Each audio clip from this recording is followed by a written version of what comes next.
Welcome, Dr. Althea Hankins from ACES Museum, and we'll give it over to you.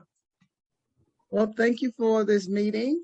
We wanted to tell you a little something about ACES Veterans Museum and why we think it's important and should be supported. ACES is the site of Parker Hall, which was a functioning USO for Black soldiers during World War II. And we wanted to preserve this historic site. But we decided that instead of just representing the Black story of World War II, which is very important and has not been told properly, we would include all minorities. So since our inception in 2001, we have represented Blacks and minorities in their struggle for democracy as illustrated by World War II. So the question is, it's a veterans museum because the veteran story is so important to tell, particularly in World War II when minority veterans were denied their basic rights, but they believed in the concept of democracy, that all men were created equal. And I happen to believe in American democracy, and since 2004 have dedicated myself to preserving this museum and preserving the concept of the rights of an individual to be free and have the pursuit of happiness. This has been particularly important because we're located in Germantown, Pennsylvania, which was the site of one of the worst drug dealing corners before we took it over. So we've not only been able to get the drug dealers off the corner, but we've been able to excite the development around the area. So instead of being torn down, we have a Black Writers Museum down the street, where we're part of Historic Germantown in terms of rehabilitation. We've sponsored them in STEM science and historical motivation program that we work with the Urban League. We also had an 85% success rate in the juvenile jail before they changed to the new multi-million-dollar jail. And in 2009, we got certified as a VSO, a veteran support organization, because of the fact that the veterans felt comfortable coming to us. We would refer them to help them what they need. Back in 2016, we were awarded the Vietnam Memorial Plaque, which is an 800-pound structure outside of the museum because of our work with Vietnam veterans and helping them to be comfortable with themselves, that they were not responsible for the war, and they came back and got spit on and beat up, and they just simply could not afford to go to Canada, so they went into the war. It's not that they were a great support of it, but because of our socialization and working with the Vietnam veterans, we got the Vietnam Memorial Plaque. We're also part of Psych Armor. And Psych Armor is a federal institution that helps to train you to prevent veteran suicides and to provide support for food insecurity, medical care, and essentially a safe haven. But it's not only a safe haven for the veterans, it's a safe haven for the children in the community, because drug dealing, going back and forth into jail, is considered normal. And we've changed that. We've changed that whole narrative. It's not normal to go back and forth in the jail, quite the contrary. And the veteran culture of self-sacrifice, your life for others, is a direct opposite of the drug culture, which is get rich or die trying. So it doesn't matter what you do to people as long as you make money. A little spiel as to why it's important. Can you go back to why you started the? I mean, you're a successful physician, you're an internist. What made you go to this center of Philadelphia that was poor and had all kinds of problems, when you could be sitting out in the suburbs somewhere making gazillions and having a nice life? So what was it that made you do this? Well, that's what my brother tells me all the time, but he's my partner in crime. We don't have a choice. You know, I'm a religious woman, and I say it without shame. when the Lord gives you talents, you have to use it. And this museum, this ragtag museum that's been fighting since 2001 to exist, I've been fighting to exist, because keeping this property as a museum has made me enemy number one to the developers in the area. So they've done everything they can to hurt me personally. But that's a separate story. The trials that I have is but rags, as it says in the Bible. It's but rags for the richest. I mean, when we see hundreds of young men going to college that would have been in jail, and children being children as opposed to having babies, and them willing veterans over in their urine to us because they had no place else for them to go, we know that we're doing the right thing. And we came in first for the Historical Preservation Grant of 2018. We had so many votes that we got like over $10,000, which went to somebody, but that's a separate issue. The point is, the world sees ACES as important, but Philadelphia doesn't see it as important as it is.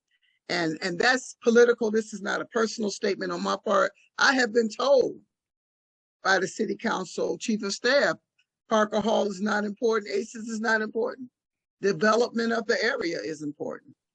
And when you go to a community planning prototype for Germantown, you don't see ACES there because they assume we will be gone.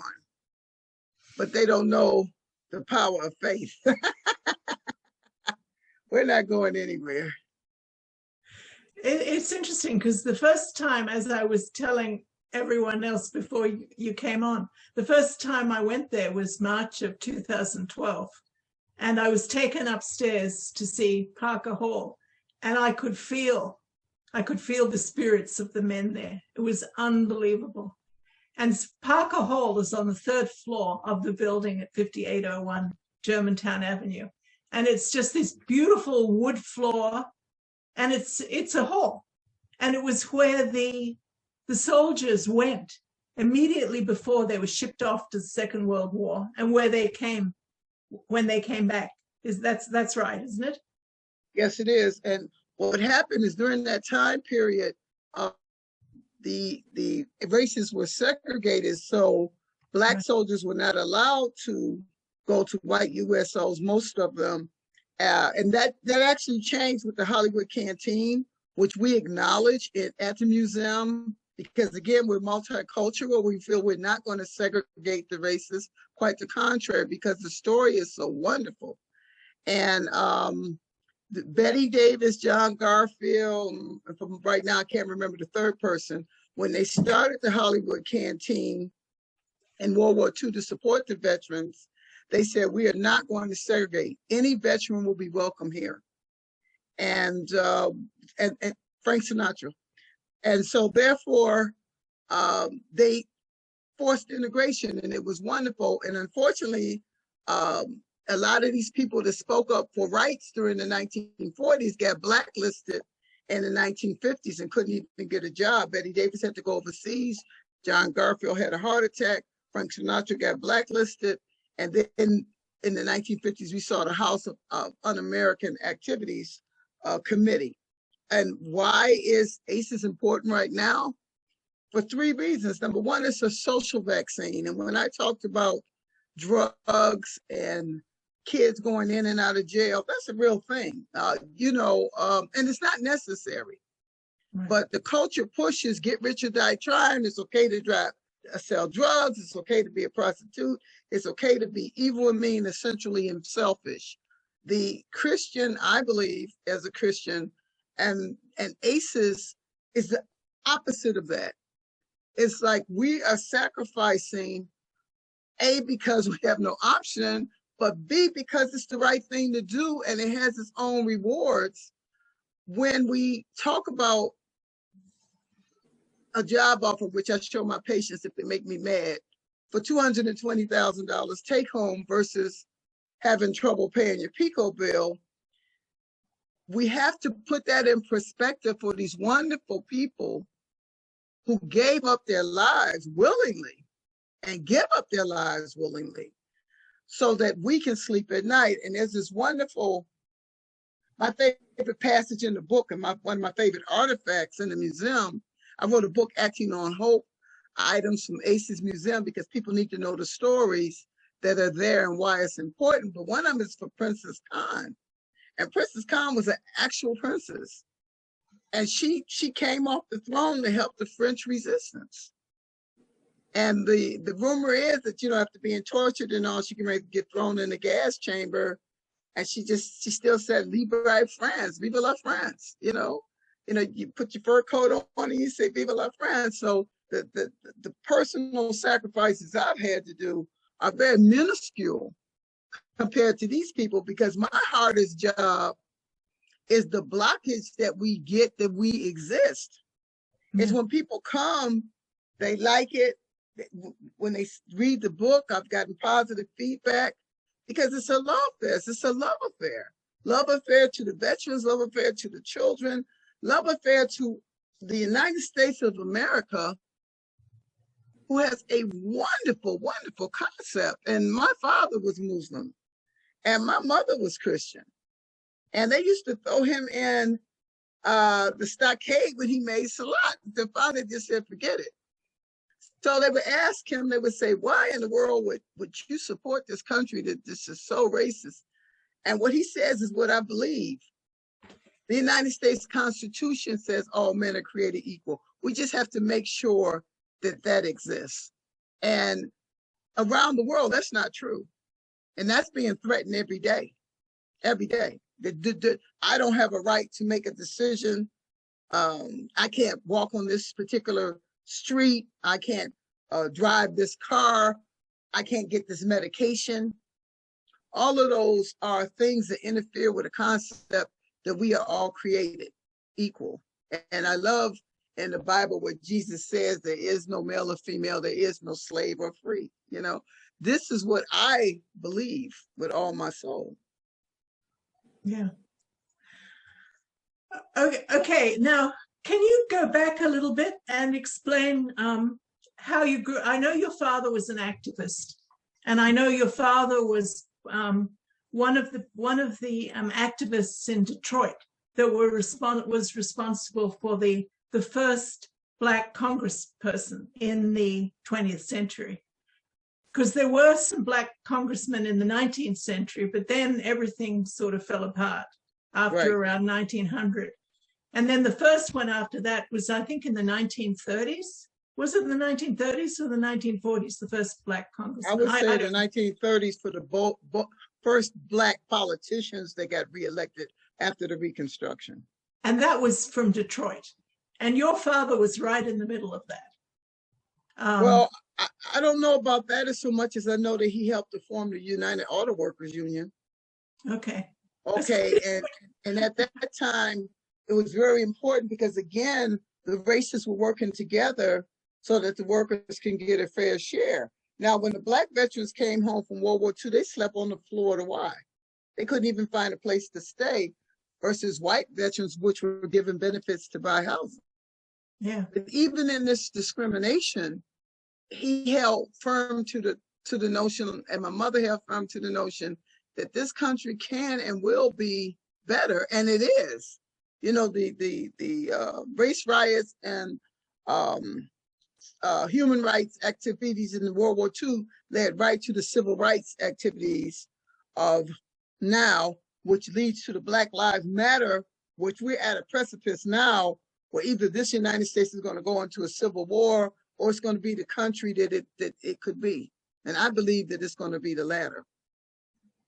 Good. I hope so. Yeah. Now, I believe it is, but I think that we have to work with it. It's just like the people that don't believe, like what did McConnell say? There's some Black people that vote like Americans or something. I mean, excuse me. You know what I'm saying? Minorities have been overrepresented in military campaigns since Crispus Attucks. But my point is that why give them all of this attention? Why give this negativity all of this verbiage? Why don't we talk about the good guys? And that's what we do at ACES and the book Acting on Hope. we talk about the good guys. We talk about the people, the veterans that were left in France because the Germans was going to overrun the place, and so the white veterans just left, and the black veterans stayed and fought. You know, we talk about the World War II WACs who refused to clean toilets because they were all professional women when they went into the WACs and got court-martialed and went to jail. And Thurgood Marshall and the community fought, and they won against the United States Army in 1943. Wow. And we talk about people who understood, in my opinion, like Lucky Louisiano. I may be a gangster in the United States, but I sure don't want Mussolini, you know, running the world. And there are some really, really bad guys out there. Really, really bad guys. I mean, unfortunately, I have to deal with them every day when I go to work, and we have our truce. You don't deal drugs until we leave at 7 o'clock. But these are people that have dedicated themselves to, I'm going to make money off of other people's human misery. And that's a very small thing, but we have other people on a global scale that are saying, I'm going to make money on people's human misery by denying them healthcare benefits, by denying them medication, by locking them up in jail when there's other alternatives, by destroying clean air, by polluting the fish. All of these are the same. You know, they're the same problem. It's like either you believe in the goodness of the world, in my belief, the goodness of God, or you don't. I have a question. Yes. And that is, Doctor, when you first were at ACES, what did you find there? What was happening there when you first became involved? Well, what happened is, and we tell the story on our ACES tour and more for a fundraiser, I was actually on an airplane and coming in from California and sitting next to a white gentleman. And he said to me, "You're a Negro, aren't you?" I said, "I guess. I haven't heard that term." He said, "I have this pamphlet, Negro Soldiers Party, 5801 Germantown Avenue." So I said, "Well, this is really impossible because that's where my office is." He said, "No, this used to be a USO for Negro soldiers." So when I went back to Philadelphia, I called my brother, who's my partner in crime, and we went there and we took down a wall. And when we took the wall down, you could see the steps going up. And when you went up the steps, you saw all this garbage and stuff, and this piece of the stage and the piano, which was in shambles. It was in pieces. And so we had to decide what we were going to do. Now, I had a wonderful mortgage holder. Her name was Grace Rubenstein. And Grace Rubenstein was a Jewish woman who her husband she had sent her husband to medical school. He was a DO doctor when they sold the practice to me, but he controlled everything. But he said she can control the building. That was her thing. Well, they lost a lot of money with Bernie Madoff and all. And so he tried to get her to like bring the mortgage in on me. She refused. He told her, "When did you give birth to Althea?" And she said, "I believe in what she's doing." Now, what happened is Dr. Rubenstein died. So now we have her daughter, who's a podiatrist or chiropractor anyway, who's controlling things. They actually had her committed. We went to court. They tried to have her committed for being mentally ill because she elected to support what I was doing with the building, because I ran into major financial difficulty because my son died and a whole lot of other stuff. Because in the meanwhile, the developers are taking me in and out of court. There was a point in a two-year period where I was in court every other month. They were going to demolish the building. But anyway, that woman, Dr. Grace, Mrs. Grace Rubenstein, believed in the concept of ACES, believed that we should preserve Parker Hall. So but we said it's not going to be all Black, because if we do that, we're still segregating. So Manuel Lorenzo, who's the first Hispanic commandant, was one of the founding fathers of ACES Museum. So then what happened is when my son died in 2004, my mother, father, and son died within months of each other. So I had to make a intellectual, emotional, and spiritual discussion with myself as to what I was going to do. And at that point, I made a decision that I was going to practice medicine, which I love, but that ACEs itself was medicine. It is a social vaccine. It is a statement of love, and it is a testimony to the human spirit that we are not going to let this place be torn into another set of condos. Right. Yeah. Yeah. Mhm. Yeah. You had an exhibit in the basement, which was very interesting. And apparently there were enslaved humans kept down there. But you also had an exhibit to the White Rose, which was Sophie Sobel, resistors, young people who were resistors to Nazi Germany, who were horribly murdered by the Nazis. So that's the thing. I mean, you're not racist. I mean, you've even honored me. Now, my father and grandfather and great-grandfather were all British Army officers. And my grandfather had 22 first cousins and close relatives, first cousins, uncle, cousin-in-law, who were killed in the First World War. So remembering veterans and remembering what they went through is very much part of who I am. I grew up with a quadriplegic uncle who became quadriplegic after he landed in Normandy in 1944. He was in England and I was in Australia, but I certainly visited him and knew about him. So, but this is the thing. I mean, I have not personally suffered by being at war, but plenty of people have, and I just know how awful it is. And I know that it's very, very important to take care of people who have been broken by war, and that is what Dr. Hankins does. Well, not only that, but you must realize ACEs, which people have criticized us for this, because we're not just about the veterans, we're about the freedom fighters. When we talk about the creation of the Secret Service and Princess Khan and all in Britain and the White Rose movement, and we talk about Eleanor Roosevelt and Mary Kyle Bethune, these are not direct veterans, but they were directly responsible in terms of the fight for humanity. Right. See, it's the nice thing about the history of World War II is it's very clear. You know, it's like the Germans said, Jews, gypsies, intellectuals, anybody that is not part of the Aryan race deserves to die. Right. Okay, so if you fight against this concept, if you just say, I love someone who's Jewish, or you know, I listen to Jewish music or whatever, that was a crime punishable by death.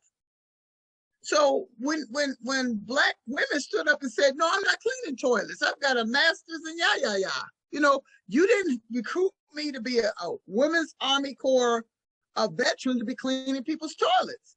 And to fight for that, they're doing the same fight we're having on a different plane for the right to vote now. Yeah. For the right to have clean air. Yeah. For the right to say, I don't want all of our money going to prisons. Yeah. How about we educate people? It's a real simple thing. You know, Harlem Children's Zone proved that you don't have to have all these kids at DHS. You know, when the zone was working and Bloomberg supported him, they had 85% of the kids out of their DHS in Harlem. Then when Bloomberg left, the whole thing fell apart again. So we know this whole back and forth to foster care is not something that has to be done. It's something to be done because it's expedient. And we have to support ACEs Veterans Museum and the people in it because it's just the right thing to do. You know, when I wrote the book Acting on Hope, and then we went on to make the video so that people can see it, because again, our problem is getting the story out. Once people hear the story, they like it. When they come to the museum, they love it. But getting the story out, it's like we had to choose for the cover what was going to be on the cover, because I'm going to show you the book in a few minutes. And so one of the things that I chose was this thing from a Carlisle Military Library, and that's these soldiers coming home. 1945, Black soldiers laying on top of white soldiers. At that point, they're just brothers coming home. They redid the Army Library in Carlisle, took out all those pictures, and the only one you could find of a Black person was them eating watermelon. You know what I'm saying? And my point was, they've gone from this beautiful story of togetherness to, okay, Black people are going to be entertainers and fools and jesters.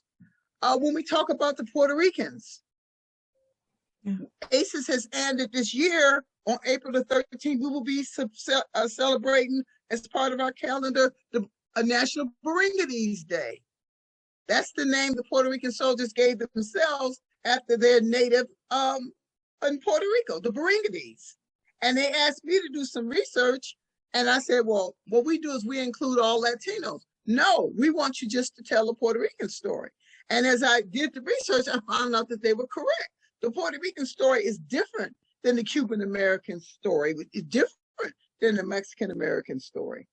But the nice part about the Puerto Ricans who have this quasi-citizenship, they also, like the Black soldiers, have believed in the concept of democracy, which explains Manuel Lorenzo being one of the founding fathers. Yeah, wow. And then the other thing is we worked with Professor Cook for his movie for the Black Rosie the Riveters and the Black World War II veterans, and when they took us off. Yeah, I remember. They showed the movie. I met him. He came to one of your events, and he was all excited, and he was making this movie with you. And then he kicked you out. He kicked us out, and when they got the money, they got hundreds of thousands of dollars to show a movie that I worked on, and they showed it down at the Johnson House down the street. Yeah, yeah. And wouldn't even let us have pamphlets or anything. So if you were seeing the movie, you wouldn't even know ACES existed. He started out with Black Rosie the Riveters, and I taught him about the other Black women and how they had worked in World War II. So he started working with Ken Burns and all of this, which is wonderful. Yeah. And I said, this is a good opportunity for ACES to get known. And they just totally wiped us off the face of the earth. Now, why did they do that? The reason that they did that is because they didn't expect us to still be here. Because the community plan was the building was going to be taken over by developers. And also, you're a woman. Well, I like That's that. another thing. I like that too. But I mean, this is what happens. But it's yeah. But you know.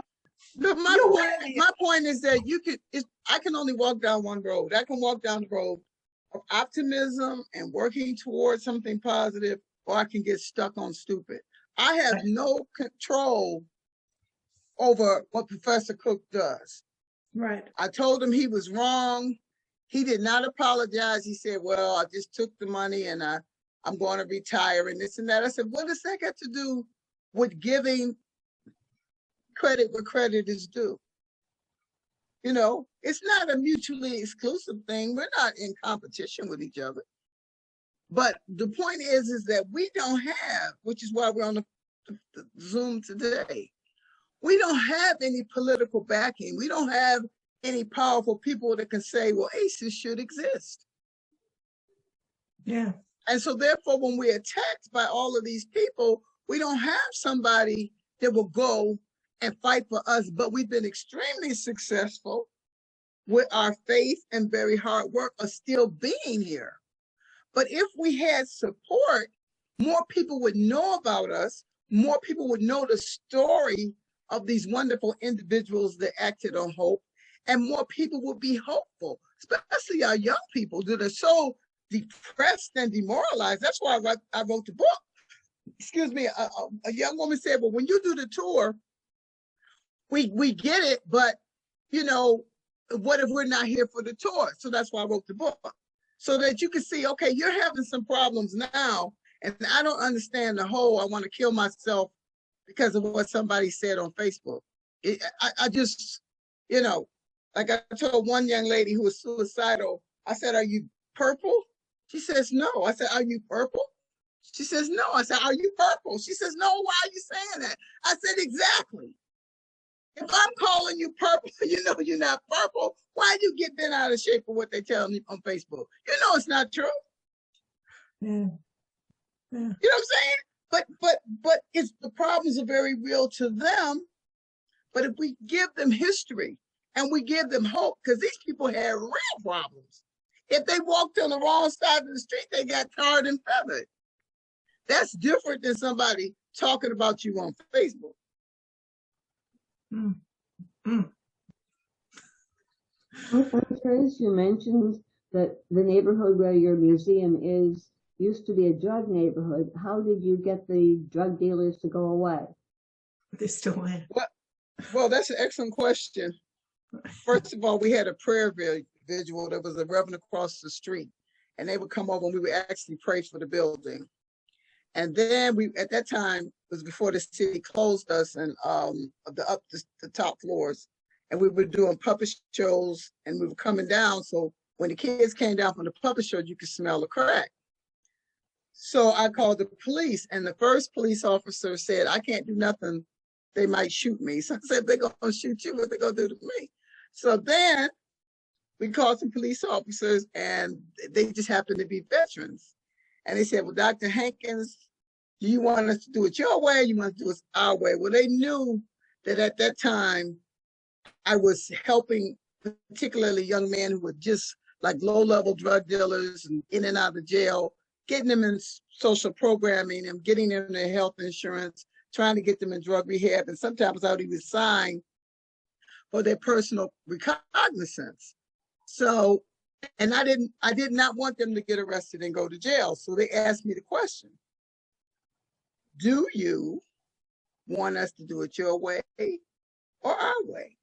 So I said, well, I can't give you the responsibility without the authority. So why don't we try it my way first with discussion and social activism, and then your way. So they used both. And between the two, we were able to get the drug dealers off the corner. Now, we haven't stopped drug dealing in Germantown, but we've stopped it on that corner. It's not done there. Boy. Mm. But you also mentioned that you're helping young women avoid being pregnant. How does a Veterans Museum help young women? Because what happens is when a young lady is given an opportunity for education and college, they decrease having babies. It's just like a wonderful birth control, okay? And what we do is to say, sure, have a child. You know what I mean? It's a wonderful thing to have children and family, but why not postpone it and let's get you in school? So we have this program called God Not Statistics, in which we set up a program where we could prepare kids to go to historical Black colleges. And that's what we did. So they would go through their classes, get a certificate from us. We would set up their financial aid, have a pep rally, give them spending money, and they would go down to historical Black colleges. And then the kids from down south would come up to Cheney and Lincoln. But this was when I was working for the union and had a whole bunch of money. The other thing, when we were doing Reading Ranges, which is a little more recent, Reading Ranges is a program that goes along with the Educational Enhancement Program. And the Educational Enhancement mixes science and history because you have to motivate people. I remember I was taking one of my boards and they asked what you should treat first, depression, cancer, AIDS, or whatever the questions were. And I chose AIDS or cancer. I got it wrong. And I don't like to get stuff wrong. So when I analyzed it, I said, why would I get this wrong? Because if you don't treat the depression, if you don't motivate the person to learn, no matter how good your program is, it's not going to work. So when we start talking about these wonderful people, the kids say, oh, you know, you're passionate. You know, they associate passion with sex only. And what I explain to them is learning is passionate. Reading is passionate. Plants are passionate, you know. So then they see, well, there's another world. I just don't have to hook up with somebody. That's a very small part of the world. That when you are financially restricted, that's all you see. But once you open their eyes to the rest of the world, then a lot of young ladies take that step that I want part of that, especially when you give them a way to do it. You know, I want part of that. I just don't want to just sit here and have a bunch of babies. I want to actually, I want to read like you're doing. I want to study like you're doing, you know, and that's what we do with the Educational Enhancement Program. They have to actually write essays. Is, do you think that the museum is important? Should it be here? You know, like I put the triple nickels with centrifugal force or something, you know what I'm saying? So they're learning a science lesson, but they're learning a history lesson. But the main thing that they're learning is a social lesson, that they are important and that there's a wonderful world out here. It's a fantastic world out here. And you don't have to be restricted right here, no matter what people say. And you can't have a pimp without a pimpette.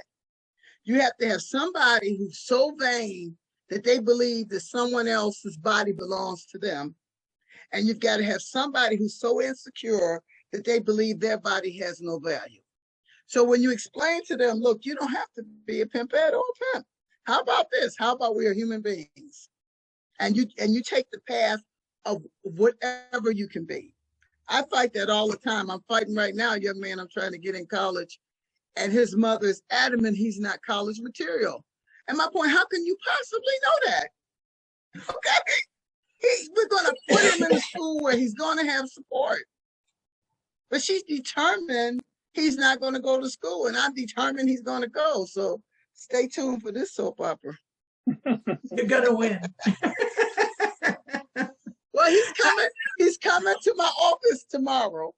Okay, good. He was supposed to come today because I'm filling out his applications. But my point is, I believe him and everyone should have an opportunity. You shouldn't tell somebody, look, you're 19 years old, your life is over. You just, you know, I'm saying you're 19 years old. It's all sorts of possibilities. I don't know if he's college material or not. But let's give him a year to play around and learn and go to movies and go to clubs and all these wonderful things that you do in college, which is not to say college is a panacea, but is a wonderful thing, I believe in. Wow. So you wouldn't send people to the military? I think the military is a wonderful option for certain people. Yes. I think that for people that need external discipline, because when I taught at the Youth Study Center, it was very interesting because all of the kids were in there because they made the wrong choice. Yes. And there's nothing that teaches them how to make choices. Yeah. You see what I'm saying? So they're dominated, and then they're dominated, and then they never make that independent choice. If a person says to me, a young person says to me, I can't make the independent choice. I can't study on my own, okay? I need structure, and I'm very much at risk to joining a gang or being killed, then the military is certainly an option. I knew someone very well from the University of Pennsylvania. She was a good friend, and she had a whole lot of daughters and one son, and the son was an artist, and but he got to be 18 and he'd already been stopped by cops 3 or 4 times.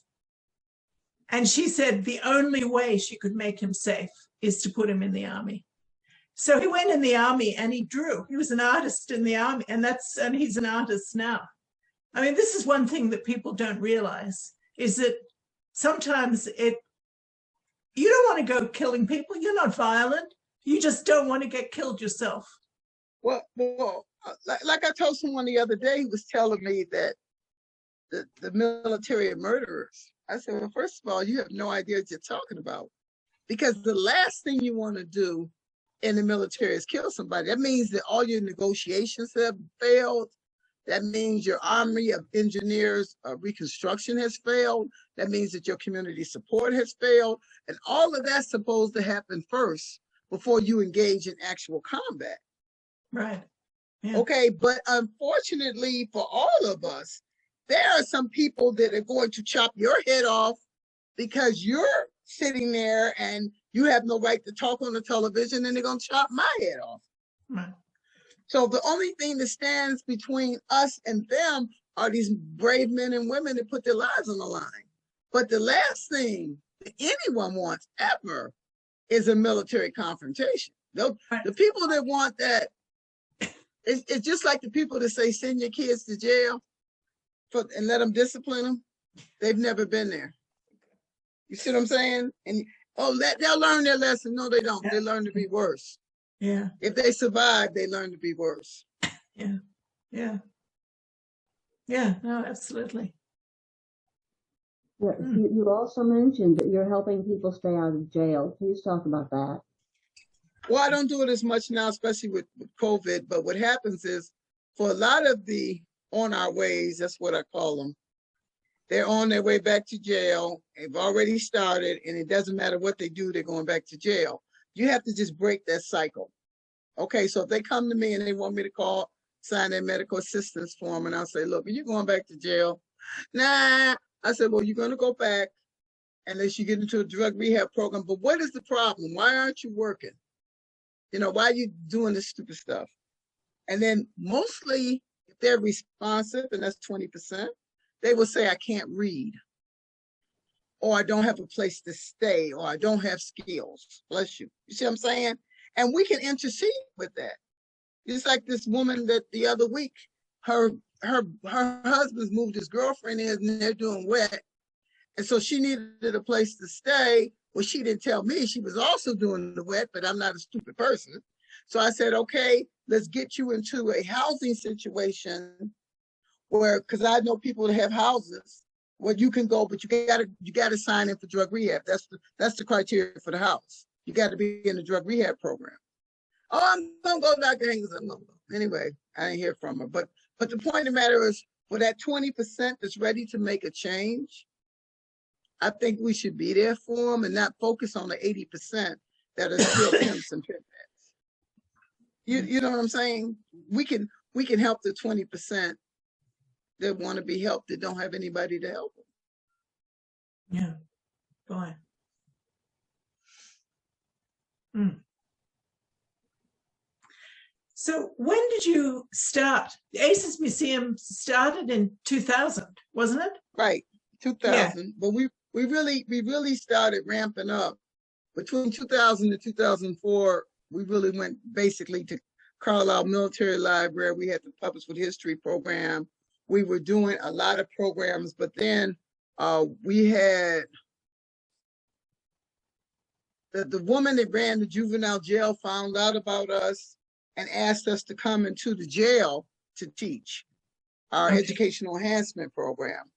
And then when I went there and I saw the need, I was so naive. I thought, oh my gosh, people are gonna like what we're doing, and went back to school and got my master's in education and biology and environmental health. And but unfortunately, this created more enemies, because at the same time they were building this $100 million jail. Yeah. And it's like, why are you jailing them? You could take that money and educate them. We had the statistics. The state came out and looked and saw that we had 85% success rate. And I mean, I was teaching those kids real science. You know, we would have puppets with history. I mean, not puppets with history. I'm saying we would have Iron Chef competition. So like, which is better, the organelle or the organ? So you had to know both, you know? So it's like, okay, is the GI system better than endoplasmic reticulum? You know, and we're in juvenile jail having these discussions, you know what I'm saying? So it worked, and they, you know, they shut the door. Oh. So it's 22 years. Yeah. Oh God, don't say that, make me feel old. Yeah. So what, I mean, obviously it's day to day, but I did see the calendar for this year. You have a lot of programs. Can you talk about the programs and why your interest in musicians? And I've really met some wonderful musicians through your programs. Well, music has been a vehicle for minorities to speak way down to the Negroes, spirituals, helping with Underground Railroad, to a source of income, a source of power, and just celebration. You know, one thing about dealing with vets and World War II and racism and drugs and all that stuff, it's such a downer. It's such a downer. So what we do is have the celebrations to uplift people. And when we started these 20 years ago, where we were giving them in Vernon Park had needles and crack bottles and was filthy, we had to clean it up before we even did them. And we've done from that to the people across the street got $10,000 to do a concert in the park. I mean, people that would never have come here, not only coming, but moving and celebrating Germantown. So we've been responsible for that. And the Stylistics Review, you know, one of them is a veteran. They've been with us since day one, even before Lady J and all that. They've come. And we've had the Tramps and everybody. I mean, it's just so many entertainers that have come to show their appreciation to the veterans and the work that we're doing. And the Frank Sinatra impersonator. Yeah. Who flew all the way from Las Vegas, which yes, he did. Really nice. And the Michael Jackson. The Michael Jackson impersonator. They came all the way from Las Vegas. And so when people come to our shows, which are free, but it's a way to let people know about the museum and to collect money and stuff for the programs, because we make it on donations. And but you know, if you take the video tour and more, you'll see Frank Sinatra. And it's like, when you ask him, well, why would you do this? Because he believed in what we were doing. Yeah. You know, and that's why Frank Sinatra is permanent in the exhibit. Now, Frank Sinatra's not a veteran. In fact, he was 4F. And people said he was a communist, but he fought very hard for racial equality. And again, was one of the founding fathers of the Hollywood Canteen, and did this throughout of his life.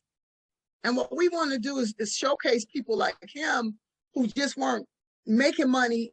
There's nothing wrong with making money. I'm a capitalist, get that straight, but just making money and not caring. That's the component. I mean, the Lord only asks you to tithe 10%. He doesn't say take away 100% of what you make. He says tithe 10%. And if each of us tithe 10% of our money, our time, our belief, would be a different world. But we're talking about people here that ACES celebrates to tithe 100%. To give everything they have, including their lives. Yeah. Sure. Yeah. What did Abraham Lincoln say? You know, the ultimate. They gave the ultimate. But some of these veterans, they come back broken, like the Vietnam veterans, and hating themselves to the point that they want to kill themselves, and their only crime was not to have the money to go to Canada. Yeah. Okay. And at the same time, we got kids killing themselves with drugs and going in and out of jail because they don't feel hope. They don't think their lives have any value.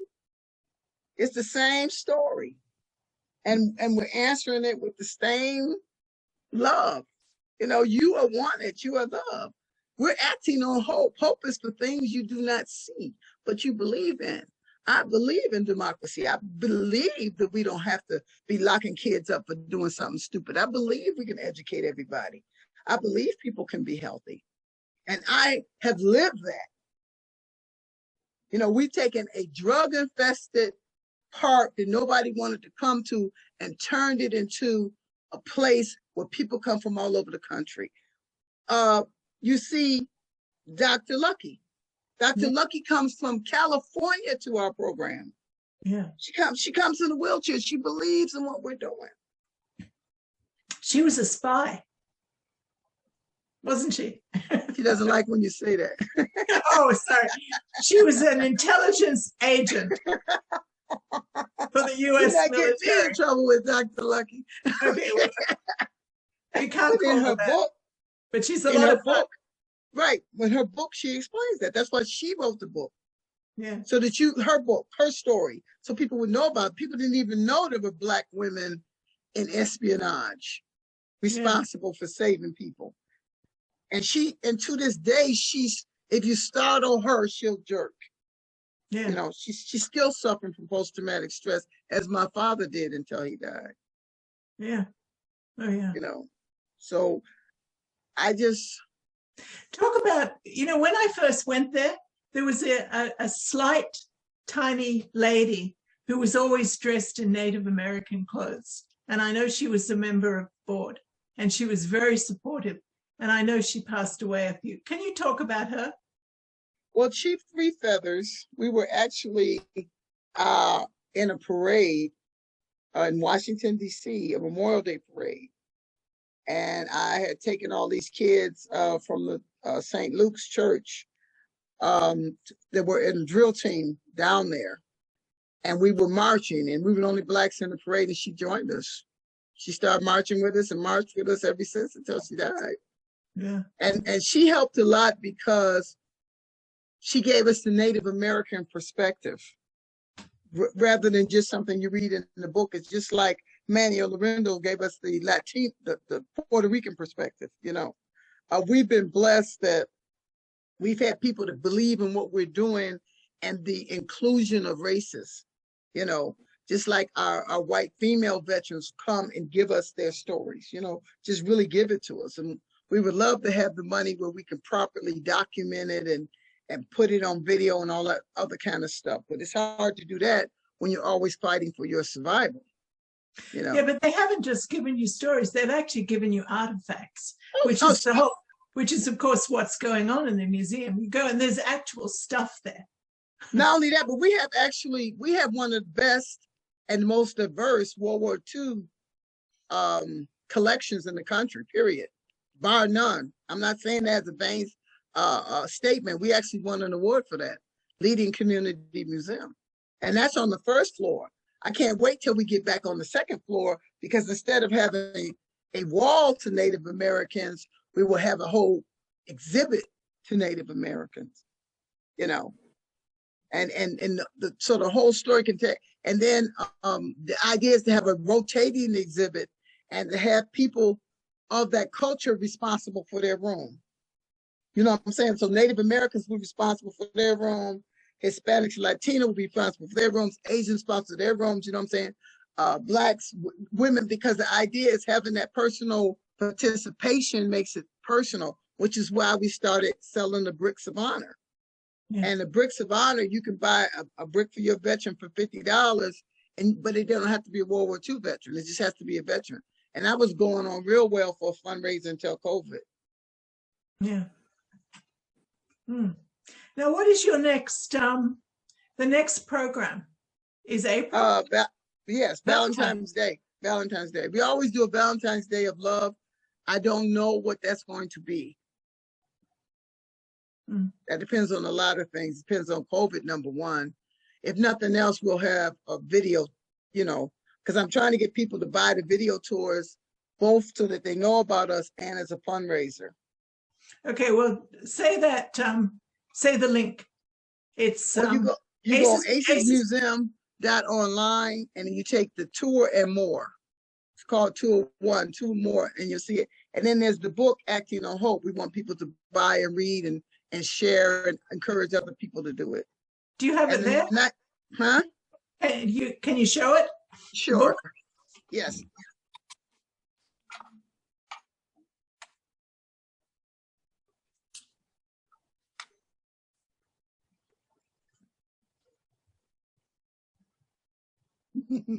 Well, like I'm on an infomercial. Can you see it? Up. It's got to be up. Lift it up. There. That's no. It's too high. Further down. Further down. Yeah, that's okay. Perfect. Sorry. Up. Acting on Hope. It's Acting on Hope, items from ACES Veterans Museum, Philadelphia, Pennsylvania, and Pontiac, Michigan, where we have an annex. And it's written by A.B. Hankins, MD, FACP Masters, Education Masters in Public Administration. And I just want to read the letter that was written by Historic Germantown. This is the foreword. Dr. A.B. Hankins' book, Acting on Hope, is a timely and important testimony to this country's many Black, Latinx, Asian, Jewish, Indigenous, and women veterans of World War II. As the founder and director of ACES Museum, with locations in Philadelphia, PA, and Pontiac, Michigan, Dr. Hankins promotes the dual mission of preserving their histories and of supporting the well-being of living veterans who have sacrificed much in service to the United States and its democratic ideas and institution. Employing objects, artifacts, documents, and oral histories from the museum collection, Dr. Hankins brings to life many less well-known people and events from the time period. The story she relays of the courage and sacrifices made by individuals who faced racism and sexism at home, even as they supported the Allied movement to defeat fascism, is both important history as well as an urgent reminder that their work represents an ongoing struggle that resonates today. The book urges us not to take the work of this generation for granted, but to rediscover this history and pay it honor through our present day actions.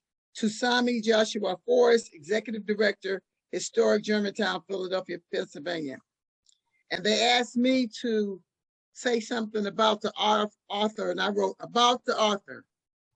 A.B. Hankins, MD, FACB, Masters in Education and Masters in Public Administration, seeks to graduate life with honors. Beautiful. I'm just finding your URL. I have a question. Yes. How do you spell ACES and what does it mean? ACES is because the child asked her father, "Is it true they used to call you Spades?" He said yes. They called the Spades in World War II, which was considered derogatory. Yeah. And so she told him back, "Well, if you had to be a spade, I know you was the ace." Yeah, yeah. That's the conversation I had with my father. Yeah. Wow. Really? Oh. Yeah. I'm glad I asked that question. Well, it's in the video, the tour and more. Okay, I'm just putting the URL in the chat. Okay, So good. everyone can. I have a whole playlist of ACES Museum videos on my YouTube channel, Dr. S.J. Dodgson. And I have also, I have included your URL. Well, I'll never forget the day that you came to the museum and you said, "It feels like spring." You remember that? You know, because you expect such a different thing, but when you come to museum, it's just refreshing, especially in the environment that we were in. Now, thank God we've changed that environment, but in the middle of this drug haven with all this craziness was this wonderful place of hope where kids can come. Well, yeah. No, what's interesting to me is I never feel unsafe when I'm there. I mean, I go by train, I go by bus. We are the safest place in the city now.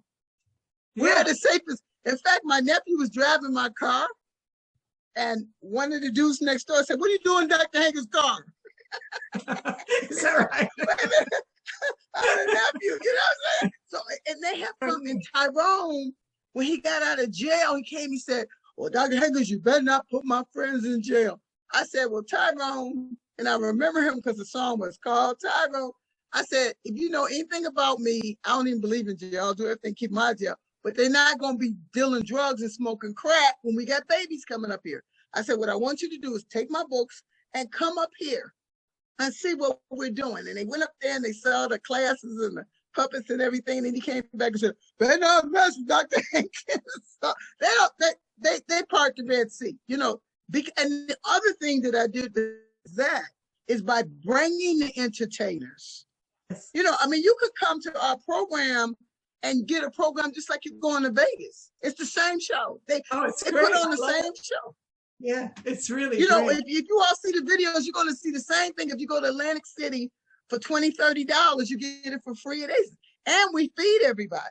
Yeah. You know, we feed them during the program.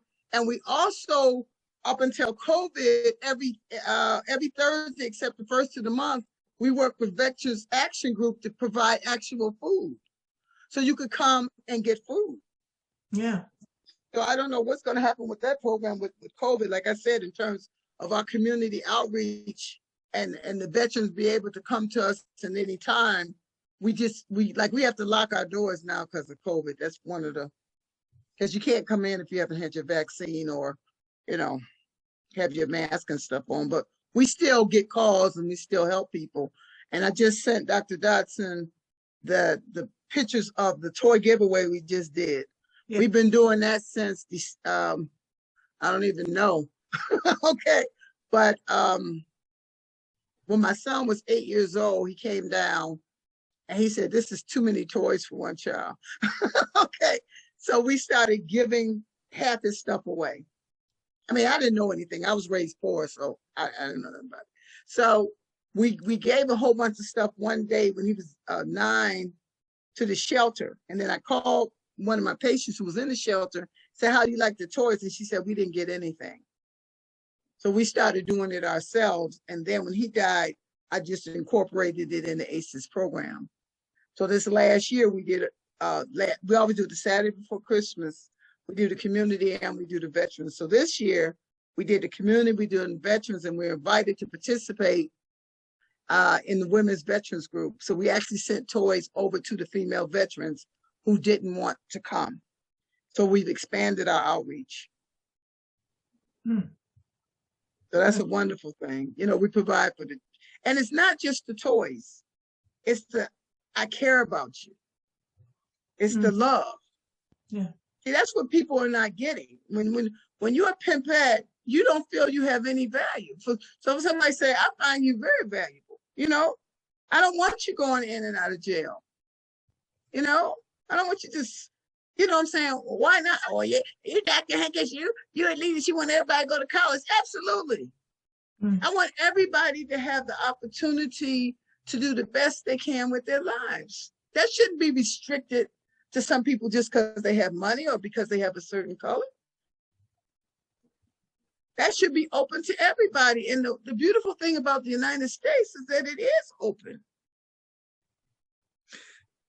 You know, it was interesting on 9/11 because, well, it started off, we were in Philadelphia National Cemetery, which I made a video of.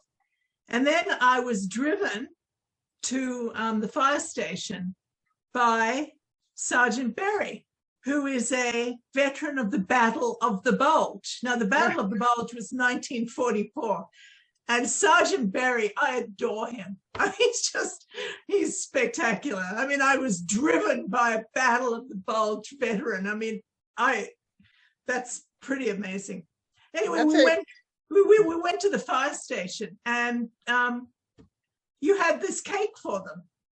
That was the thing. You had this lovely cake for the firemen saying, "We appreciate what you do. Here's a cake." And they were so thrilled. And then we went to a police station, and then we went to another fire station. And what was really amazing was how happy these people were. The firemen and then the police. Yeah. And they expect us now. They expect us, and that's a good thing. You know, that's a good thing to spread the love. But and it's like when we do our programs, you know, the police come and they protect us, and they might be there with the drug dealers and nobody cares because we're all celebrating ACES and we're all celebrating the veterans, and it hasn't been all bed of roses. I mean, when we first was giving out food, people was taking them to the corner and selling them. So now you got to come and get it, and we have to watch you. But the whole idea has changed over time. So this is not just a fantasy. This is a living experience of what this Acting on Hope has done in Philadelphia. They're mirroring it in Pontiac, Michigan. Okay, we got ACES Annex there, who's actually providing boots for veterans. Okay, for homeless veterans, they're getting boots. You know, these are the kind of things we can do if we do them, and not worry about what can't be done or shouldn't be done. My point is, this is what we're doing. We're spreading the love in word and deed. Like one of my favorite books in the Bible is with Peter. And what he says is that, you know, faith is what you do, because if you have faith, you're doing stuff, you know. And if someone comes to you and they need food and they need clothes, and then after they talk to you, they still need food and they need clothes, what have you done? And so what we're doing is we're giving food and clothes and the spirit. I mean, I never talk about my religion because actually that's illegal with a 501c3. But if someone asks me what's my motive behind it, my thing is I've been given no choice. I know better. See, I've had friends I went to school with, they got the big head and now they're doing cocaine. Some of them lost their medical license and all that nonsense. So if you start getting too self-absorbed, it's not only poor people that are doing the drugs and stuff, not only the people in inner city, it's anybody caught up in that vain culture of, I don't care about anybody else.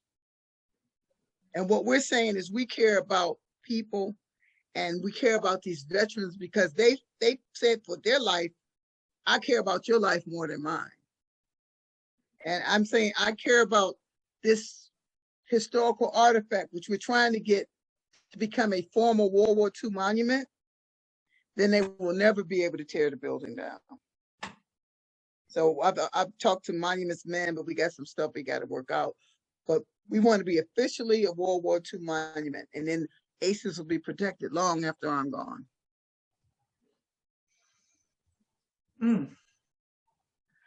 Does anyone else have any questions? I know we could ask questions all night, but I don't think that's fair because I don't care. I don't care. Look, for opportunity to help, you know, this is so important. And if we can just get one person, like the reason why we made the video is because the person that was working with it was, well, we got to let people know about this wonderful thing we're doing. And we need one person with money, one person to just buy some videos and put them in the schools, you know, buy some books and put them in the schools. Show the kids that there's another way. I mean, it's okay if you want to put $50,000 worth of diamonds in your teeth, but you can also take 10%, $5,000 and help somebody go to a historical Black school. Their whole lives can change. So I don't, when I think of the stories that I've been blessed, even though I've been catching hell and high water, it's not a surprise. You know, we're holding up $2 million worth of development. And like I've been told, nobody needs a Negro museum. Well, but first of all, you can't tell me what nobody needs, because we need more than one. We need them in every state, okay? We need to spread the love on every corner. Yeah. You know, we need to act on hope. We need to just not sit up and say, well, we're going to let American democracy go into the toilet because there's nothing we can do. There's everything we can do. Nobody can do everything, but everybody can do something. That's a quote I heard. And it's just the truth. And I know that if I was one of those people that took that $230,000, I would also be one of those people doing cocaine so I could sleep at night. You know, I sleep very well at night. You know, this is it's just an honor. It's an honor for me to be the director and innovator of Parker Hall and to represent these people. And like you said, Dr. Dawson, it's the truth. Everybody's not spiritual, but when you go to Parker Hall, Yeah. you know those people are telling you better keep this up. You better not develop this into some kind It of... is. It's such a physical presence in there. It's funny because I turned around and I said, because I can't, whoever was showing me around, and I turned around to her and I said, they're still here. And she said, oh, you can feel them. I thought, whoa. Yeah. They're I'm there. sorry you have to go, Miss Adams. Thank you. So I don't know if we've gone on too long or... Okay, any last questions before we say goodnight then?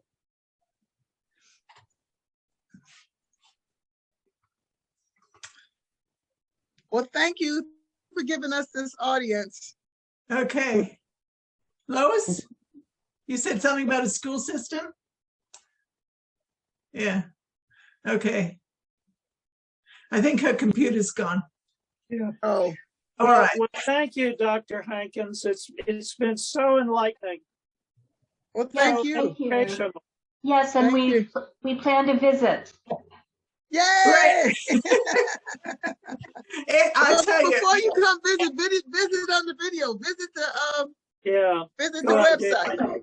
Okay, we'll follow up with that. Well, Yes, thank because you. you can do that regardless of COVID. Thank you. Okay. Good Thank you. night, all. God bless. God bless you all.